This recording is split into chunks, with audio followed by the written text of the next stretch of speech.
ലോക്സഭാ തെരഞ്ഞെടുപ്പിന് ശേഷമുള്ള ആദ്യ നിയമസഭാ സമ്മേളനം ഇന്ന് ആരംഭിക്കും. 15ാം കേരള നിയമസഭയുടെ 11ാം സമ്മേളനത്തിനാണ് ഇന്ന് തുടക്കമാവുക. 2024-25 സാമ്പത്തിക വർഷത്തേക്കുള്ള ബജറ്റിലെ ധനാഭ്യർത്ഥനകൾ വിശദമായി ചർച്ച ചെയ്ത് പാസാക്കുന്നതിനാണ് സമ്മേളനം ചേരുന്നത്. അതേസമയം ബാർക്കോഴയും മാസപ്പടി കേസ് മുതൽ ഏറ്റവും ഒടുവിലായി ക്രിസ്തീയ പുരോഹിതനെതിരെയുള്ള മുഖ്യമന്ത്രിയുടെ വിവരദോഷി പരാമർശവും വരെ സർക്കാരിനെതിരെ സഭയ്ക്കുള്ളിൽ ഉയരാൻ തന്നെയാണ് സാധ്യത. വിരളമായി MK വിനോദ് തിരുവനന്തപുരത്ത് നിന്നും ചേരുകയാണ്. Vinod, good morning. നിയമസഭാ സമ്മേളനം ഇന്ന് തുടക്കമാകുമ്പോൾ ഏത് തരത്തിൽ ഏതൊക്കെ വിഷയങ്ങളായിരിക്കാം സഭയിൽ പ്രതിപക്ഷം ഉന്നയിക്കാൻ സാധ്യത? ഒപ്പം അമ്പയെ പ്രതിരോധത്തിലായ അമ്പയെ പരാജയപ്പെട്ട് നിൽക്കുന്ന ഇടതുപക്ഷത്തെ സംബന്ധിച്ചിടത്തോളം സഭയിൽ ആ ചോദ്യങ്ങൾക്കുള്ള ഉത്തരം ഏത് തരത്തിലായിരിക്കും അവരെ വിഷയങ്ങൾ കൈകാര്യം ചെയ്യുക എന്നതടക്കമായിരിക്കും ഇനിയുള്ള ദിവസങ്ങളിൽ ശ്രദ്ധാകേന്ദ്രമല്ലേ? തീർച്ചയായും സുരേഷ, നമ്മൾക്കറിയാം നിയമസഭയുടെ 15ാം നിയമസഭയുടെ 11ാം സമ്മേളനമാണ് ഇന്ന് ചേരുന്നത്. ധനാഭ്യർത്ഥന ബില്ലുകളിന്മേലുള്ള ചർച്ചയാണ് പ്രധാനമായും നടക്കുക. പക്ഷേ നിയമസഭയിൽ പ്രതിപക്ഷം അതിൻ്റെ ഇരട്ടി വീര്യത്തോടുകൂടി പ്രതിപക്ഷം അതിൻ്റെ പ്രതിഷേധങ്ങൾ ഉയർത്തുമെന്നുള്ള കാര്യത്തിൽ സംശയമില്ല. കാരണം ലോക്സഭാ തെരഞ്ഞെടുപ്പ് കഴിഞ്ഞതിന് ശേഷമുള്ള ആദ്യത്തെ സഭാ സമ്മേളനം എന്നുള്ള നിലയിൽ UDF-നുണ്ടായ കനത്ത വിജയത്തിൽ അവരുടെ എല്ലാ ശക്തിയും അവർ നിയമസഭയിൽ അവർ ഉയർത്തും എന്നുള്ള കാര്യത്തിൽ സംശയമില്ല. സർക്കാരിനേറ്റ തിരിച്ചടിയാണ് നിയമസഭാ തെരഞ്ഞെടുപ്പിലെ ഫലം എന്നുള്ള തരത്തിലായിരിക്കും അവരുടെ സഭയിലെ പ്രതിഷേധങ്ങളെല്ലാം തന്നെ. നമ്മൾക്കറിയാം, ഈ അടുത്ത കാലത്ത് ഉയർന്നു വന്ന വിവിധ വിഷയങ്ങൾ നിയമസഭയിൽ UDF ഉയർത്താൻ തന്നെയാണ് സാധ്യത. പ്രത്യേകിച്ചും ബാർക്കോഴ അടക്കമുള്ള വിഷയങ്ങൾ. ആ വിഷയങ്ങളിൽ കഴിഞ്ഞ തവണ ഉമ്മൻചാണ്ടി സർക്കാരിൻ്റെ കാലത്ത് അന്നത്തെ പ്രതിപക്ഷം, അതായത് ഇന്ന് ഭരണപക്ഷത്തുള്ള LDF ഏറ്റവും വലിയ സമരമുഖങ്ങൾ തുറന്നിരുന്നു. അത് ബാർക്കോഴയുമായി ബന്ധപ്പെട്ട വിഷയങ്ങളിലായിരുന്നു. അതേ സമാനമായ നിലയിൽ ഇത്തവണ LDF-ഉം നേരിടുന്നത് സമാനമായ ആരോപണങ്ങളാണ്. അതുകൊണ്ട് ശക്തമായ നിലയിൽ ബാർക്കോഴ വിഷയത്തിൽ ശക്തമായ ആരോപണങ്ങൾ ഉന്നയിച്ച് സഭയ്ക്കുള്ളിൽ പ്രതിഷേധം ഉയർത്തുമെന്നുള്ള കാര്യത്തിൽ സംശയമില്ല. അതുമാത്രമല്ല, സംസ്ഥാന സർക്കാർ നമുക്കറിയാം കടുത്ത സാമ്പത്തിക പ്രതിസന്ധിയിലൂടെ കടന്നു പോകുന്നു. അങ്ങനെ കടന്നു പോകുമ്പോഴും വിവിധ മന്ത്രിമാരും മുഖ്യമന്ത്രിമാരും ഒക്കെ നടത്തുന്ന വിദേശയാത്ര, ഇതിനെ സംബന്ധിച്ച അമിതമായ ചിലവുകൾ തുടങ്ങിയ കാര്യങ്ങളെല്ലാം പ്രതിപക്ഷം സഭയിൽ ഉയർത്തും എന്നുള്ള കാര്യത്തിൽ യാതൊരു തർക്കവുമില്ല. എന്തായാലും നിയമസഭാ സമ്മേളനം പ്രക്ഷുബ്ധമാകും. 28 ദിവസത്തെ സമ്മേളനമാണ് ചേരുക. ജൂലൈ 25-ന് സമാപിക്കും. ഇതിനു മുമ്പ് ഈ സമ്മേളനത്തിൽ അല്ലെങ്കിൽ ഈ ആഴ്ച തന്നെ പ്രധാനപ്പെട്ട ഒരു മന്ത്രിയുടെ രാജിയുണ്ട്. അത് മന്ത്രി K. രാധാകൃഷ്ണൻ. അദ്ദേഹം ദേവസ്വം പട്ടികാതി വകുപ്പ് പാർലമെൻ്ററി കാര്യ വകുപ്പ് മന്ത്രിയാണ്. അദ്ദേഹം രാജിവെക്കേണ്ടതുണ്ട്.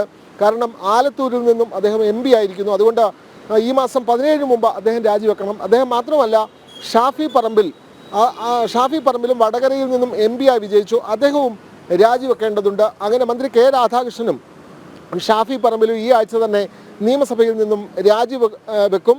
തുടർന്ന് 2 നിയമസഭകളിലേക്കുള്ള ഒഴിവും റിപ്പോർട്ട് ചെയ്യേണ്ടി വരും. അതുമാത്രമല്ല, ഈ സഭാ സമ്മേളന കാലയളവിൽ തന്നെയാണ് 13, 14, 15 തീയതികളിൽ ലോക കേരള സഭ ഈ നിയമസഭാ ഹാളിൽ നടക്കുന്നു. ആ 3 ദിവസം സഭയുണ്ടാവില്ല. ഇത്തരം കാര്യങ്ങളെല്ലാം സഭാ സമ്മേളന കാലയളവിൽ നടക്കുന്നുണ്ട്.